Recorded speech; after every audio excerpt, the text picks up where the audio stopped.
चिड़िया पड़ोसी थे। कौवा बहुत चाहते, जबकि छोटी चिड़िया बहुत भोली भाली थी। कौवा जितनी भी कोशिश करता, मगर आखिर में बुरा कौवे का ही होता था।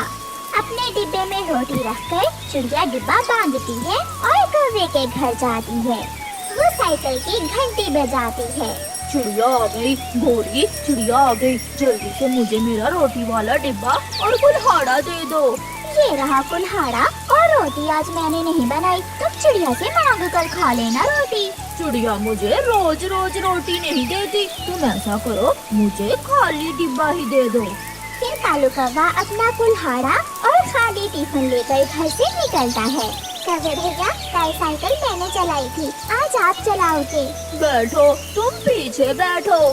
फिर चिड़िया पीछे बैठ जाती है और कालू कौवा साइकिल चलाता हुआ घने जंगल की तरफ निकलता है। अब तो जंगल में सूखी लकड़ियाँ भी कम पड़ गई हैं चिड़िया। अगर सूखी लकड़ियाँ खत्म हो गई तो हम क्या धंधा करेंगे? अगर सूखी लकड़ियाँ खत्म हो गई तो ऊपर वाला जरूर हमें कोई और काम दे देगा। वो पहुँच जाते हैं। चिड़िया अपने कुल्हाड़े से एक सूखा पेड़ काटने लगती है और कालू कौवा भी अपने काम में लग जाता है।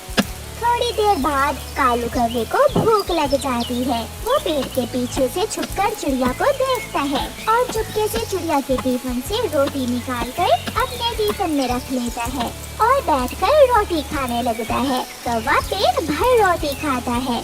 पेट तो भर गया, अब आराम से काम करूँगा। कौवा डिकार लेकर फिर से अपने काम में लग जाता है। अरे, मेरा टिफिन तो खाली है, मेरी रोटी कहाँ गई? कोई मेरी रोटी चुरा कर ले गया। आज फिर भूखे ही रहना होगा। सारा दिन काम करने के बाद चिड़िया और कौवा अपनी अपनी लकड़ियाँ उठाते हैं, साइकिल पर रखते हैं और घर चले जाते हैं। घर जाकर जब चिड़िया अपना टिफिन धोने लगती है तो उसमें सोने के सिक्के थे। ये देखकर चिड़िया बहुत हैरान होती है। रोटी के बदले में सोने के सिक्के, मुझे सोने के सिक्के मिल गए, मेरी किस्मत बदल गई। चिड़िया खुशी खुशी कौवों के घर जाती है। मैंने चिड़िया के टिफिन से रोटी निकालकर अपने टिफिन में रखी और खा ली, मजा ही आ गया। चिड़िया भी वहाँ आ जाती है। कौवे भाई, जब मैंने घर जाकर अपना टिफिन खोला तो उसमें सोने के सिक्के थे, मुझे सोने के सिक्के मिले हैं। कोई मुझे रोटी के बदले में सोने के सिक्के दे गया। क्या सोने के सिक्के? कालू, ये चिड़िया क्या कह रही है? चिड़िया, क्या तुम सच कह रही हो? हाँ, मुझे क्या जरूरत है झूठ बोलने की। दूसरे दिन जब चिड़िया और कौवा फिर से जंगल में लकड़ियाँ काटने जाते हैं, कौवा फिर से चिड़िया के टिफिन से रोटी चुरा कर खा लेता है। चिड़िया अपने काम में लगी हुई थी और कालू छुप कर देखने लगता है। थोड़ी देर बाद एक सुंदर परी आती है और वो चिड़िया के टिफिन में सोने के सिक्के रख देती है। तो ये परी चिड़िया को सोने के सिक्के देकर जाती है। मैं भी इस परी से सोने के सिक्के लूँगा। फिर वो परी चिड़िया के पास जाती है।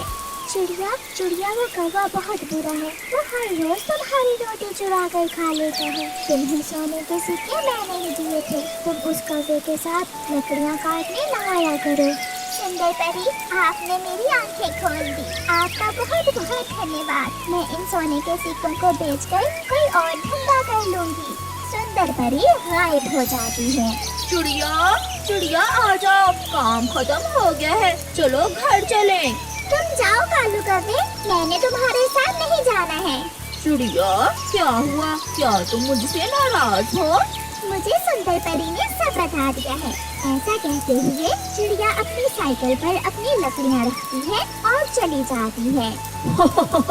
मुझे भी सब पता चल गया है, कल मैं भी इस सुंदर परी से सोने के सिक्के जरूर लूँगा। फिर कालू कौवा घर चला जाता है। गोरी, मैंने देख लिया है, वो सुंदर परी है जो चिड़िया को सोने के सिक्के देती है। कालू, कल हम भी उस सुंदर परी से सोने के सिक्के जरूर लेंगे। फिर दूसरे दिन कालू कौवा जब काम पर जाने लगता है तो गोरी कौवी कालू से कहती है, कालू जी, आज मैं भी जाऊंगी तुम्हारे साथ और मैं बात करूंगी उस सुंदर परी से। चलो चिड़िया को साथ लेते हैं और काम पर जाते हैं। फिर कौवा और कौवी चिड़िया के घर जाते हैं। नहीं, मुझे तुम्हारे साथ मिलकर काम नहीं करना, तुम जाओ। जिस सुंदर परी ने मुझे सोने के सिक्के दिए हैं, उसने मुझे सब बता दिया है, तुम बुरे हो। ठीक है चिड़िया, अगर ज्यादा चूसूंगी तो जान से मार दूंगी मैं तुम्हें। गोरी और कालू कौवा गुस्से में वहाँ से चले जाते हैं। रास्ते में उन्हें एक घोंसले में बीमार तोता आवाज देता है,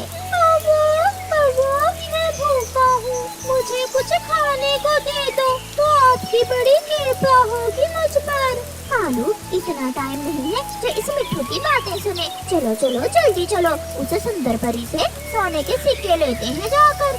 कौवा और कौवी मिट्ठू तोते की मदद किए बिना ही आगे बढ़ते हैं। जब वो घने जंगल में पहुंच जाते हैं तो मैना का छोटा सा बच्चा अपने घोंसले में बैठा दाना खा रहा था। और वो देखो, मैना का बच्चा अकेला है, उसके पास दाना भी है। मैं वो दाना छीन कर खा लेती हूँ, मुझे बहुत भूख लगी है। थोड़ा दाना मुझे भी देना। फिर गोरी मैना के बच्चे से दाना छीन कर खा लेती है। गंदी कौवी हो तुमने मेरा दाना छीन कर खा लिया। सुंदर परी जल्दी आओ और इन कौवों को बुरे काम का मजा सिखाओ। एक रोशनी के साथ सुंदर परी वहाँ आ जाती है।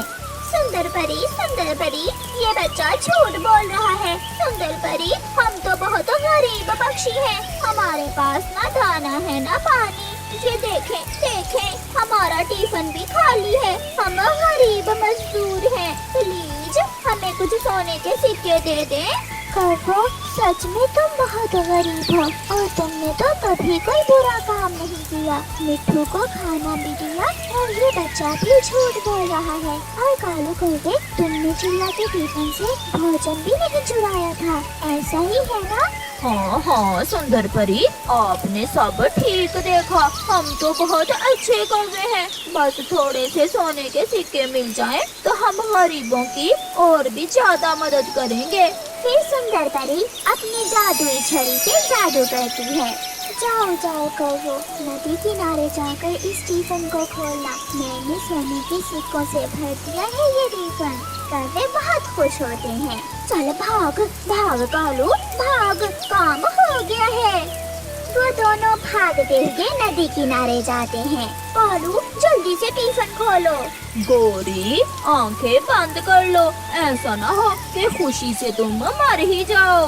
गोरी और कालू अपनी आंखें बंद करके टिफिन खोलते हैं और जब देखते हैं तो उस टिफिन में एक बहुत बड़ा सांप था जो उन्हें घूर रहा था।